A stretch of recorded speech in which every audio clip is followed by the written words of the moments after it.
Welcome to Penrose Learning, where we make understanding easy. You start by signing in with your Apple ID and making sure iCloud Mail is enabled. This gives the mailbox and sync permissions. On iPhone or iPad, open Settings, tap your name, then iCloud and toggle Mail on.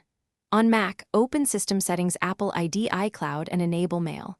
If you prefer the web, go to iCloud. Com and sign in. Note two-factor authentication may require a code from a trusted device.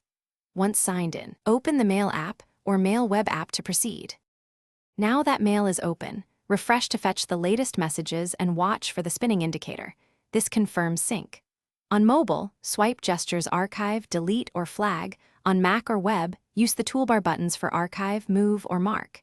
Create folders and rules to auto-sort incoming mail. This reduces clutter and surfaces important senders. Use VIP or flagged filters to see priority mail quickly. Once folders and rules are set, your inbox becomes manageable and consistent across all devices.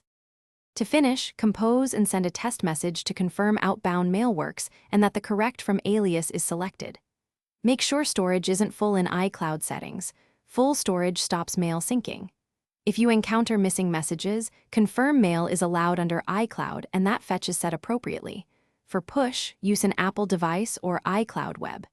If problems persist, sign out and back in, restart the device, check Apple's system status, and reset network settings as a last step to restore connectivity. Thanks for watching. If this was helpful, leave a like and consider subscribing. See you next time.